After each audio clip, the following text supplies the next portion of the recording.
Innalladzina yaktumuna ma anzalallahu minal kitab. Orang-orang yang menyembunyikan apa yang Allah turunkan dari Alkitab. Wa yashtaruna bihi thamanan qalila, dan mereka membelinya dengan harga yang murah. Ulaika ma ya'kuluna fi butunihim illa an-nar. Mereka itulah orang-orang yang memakan di dalam perut mereka api neraka. Maksudnya memasukkan api neraka ke dalam perut mereka sebagai sebuah kiasan. Wala yukallimuhumullah. Allah tidak mau berbicara kepada mereka yaumal qiyamah, pada hari kiamat. Wala yuzakkihim, dan Allah tidak mau menyucikan mereka pada hari kiamat. Walahum adzabun alim, bagi mereka adalah azab yang pedih. Ulaika alladzina ishtarawud dhalalata bil huda. Orang-orang itulah yang menjual atau memberi kesesatan, membeli kesesatan dengan hidayah. Maksudnya menukar, hidayah sudah dipegang, ditukar dengan kesesatan. Wal adzaba bil maghfirah, menukar azab dengan maghfirah, dengan ampunan. Fama asbarahum 'alan nar, betapa sabarnya mereka atas api neraka. Ini maksudnya ungkapan sinis Allah terhadap orang-orang kafir. Ada ternyata Al-Qur'an menggunakan istilah-istilah baik. Sabar itu kan baik ya. Kabar gembira itu baik biasanya. Tapi kita melihat ini bukan kabar baik ketika Allah menggunakan kalimat setelahnya. Sabar itu identik dengan kebaikan, tapi kok neraka gitu ya? Nah, pasti itu sinisme dari Allah karena dia murka betul. Busyra itu bahasa Arab artinya kabar gembira. Nah, tapi kabar gembira dengan azab yang pedih, lah itu bukan kabar gembira, sinis maksudnya. Sampelnya lihat, sabar. Fama asbarahum 'alan nar. Ya Allah, betapa sabarnya orang-orang itu di dalam neraka. Ini kan sinis. Wah, Allah saja yang menciptakan neraka, mengekspresikan seperti ini, berarti bodoh betul orang kafir itu. Bodoh betul orang-orang munafik itu. Dia sudah punya keimanan, ditukarnya dengan kesesatan. Sabarnya mereka itu orang dalam neraka, gitu kata Allah. Ini sampai takjub aja, ini kalimat takjub ini. Fama asbarahum 'alan nar. Betapa sabarnya orang itu dalam api neraka. Kalau sampel yang kedua tentang kabar gembira, Allah berfirman, "Fabasyirhum bi'adzabin alim." Dan berikan kabar gembira. Kabar gembira apa ini? Bi'adzabin alim, dengan azab yang pedih. Auzubillah. Dzalika bi anna Allah nazzala al-kitaba bil haqq. Demikianlah karena Allah yang menurunkan Alkitab dengan hak. Wa innal ladzina ikhtalafu fil kitab, dan orang-orang yang berbeda pendapat tentang Alkitab, la fi syiqaqin ba'id, memang berada dalam perpecahan yang jauh atau yang nyata. Laisal birra, ayat selanjutnya 177, bukanlah sebuah kebaikan antuwallu wujuhakum qibalal masyriqi wal maghrib, dengan kamu menolehkan pandanganmu ke arah timur atau ke arah barat. Walakinnal birra man amana billahi wal yaumil akhir, tetapi kebaikan itu yang melakukan kebaikan, yang beriman pada Allah dan hari akhirat. Ini maksudnya gimana? Perhatikan Bapak-bapak, saya pernah mencoba memaparkan ini secara panjang lebar di majelis ini di pertemuan yang lalu. Kita memang dituntut untuk menunaikan sholat. Renungi itu. Perintah Allah banyak betul tentang sholat. Nabi juga menyuruh kita. Kita sebentar lagi dituntut untuk berpuasa di bulan Ramadan. Semua itu perintah Allah ya. Tapi di balik perintah Allah, di balik tuntutan Rasul SAW itu, dalam bentuknya itu ibadah itu. Seperti ini sholatmu, seperti ini puasamu. Sebenarnya ada hal paling asasi dari itu semua. Kita melakukan itu karena Allah yang nyuruh. Itu ya, itu sebenarnya. Kita melakukan itu karena Allah yang menyuruh.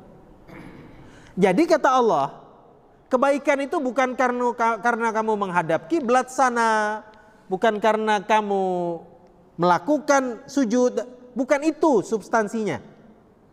Tapi karena aku yang nyuruh itu, Pak. Karena aku yang nyuruh. Ini ayat ini muncul, kata Ibnu Katsir dari Mujahid. Muncul gara-gara ada muncul persepsi di masyarakat Arab bahwa kebaikan itu kalau kita menghadap kiblat. Dulu kan kiblat orang Islam ke Palestina, Masjidil Aqsa. Kemudian diperintahkan balik, ngadap sana, ngadap kiblat. Sehingga orang-orang bilang intinya kebaikan tuh ya menghadap kiblat, bukan ke sana.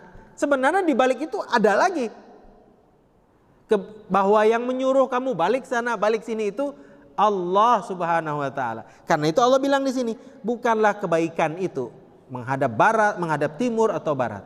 Tetapi substansi dari kebaikan itu adalah orang-orang yang beriman kepada Allah. Maksudnya beriman pada yang menyuruh perintah itu. Nah, Imam At-Tirmizi sering mengungkapkan, jangan kamu lihat sebuah dosa itu besar atau kecil. Kita tahu bahwa ada dosa besar, ada dosa kecil ya. Dosa besar disebut al-kabair, terus zina, membunuh, dan seterusnya. Dosa kecil ya selain dari itu. Kata Imam Tirmizi, kamu gak usah ambil pusing, ini dosa besar apa dosa kecil. Tapi masalahnya, kamu melakukan dosa apapun bentuknya, itu terhadap Allah Subhanahu wa taala, gitu dia. Jadi kita jadi berasa hati-hati, kalau dosa besar kita hati-hati, dosa kecil juga hati-hati. Jadi dari Allah, untuk Allah, selamanya Allah Subhanahu wa taala. Nah, ini dia kata Allah Subhanahu wa taala, kebaikan itu bukan dinilai dari menghadap timur atau barat, tapi beriman kepada Allah, kepada hari akhirat, iman kepada malaikat, iman kepada kitab-kitabnya, iman kepada para nabinya. Ini termasuk bagian dari rukun iman. Rukun iman ya. Apa yang membedakan rukun iman dengan rukun Islam? Rukun Islam itu rukun fisik. Salat fisik. Ketika kita melakukan, nah ini ciri khas rukun iman Islam. Rukun fisik. Yang kedua, kalau kita melakukan rukun Islam itu kelihatan sama manusia. Ini rukun Islam. Salat, puasa, zakat. Orang tahu gitu, ada laporannya, keuangan, zakat. Tapi rukun iman, dia rukun batin. Arkanul fuad, arkanul qalb, rukun-rukun hati.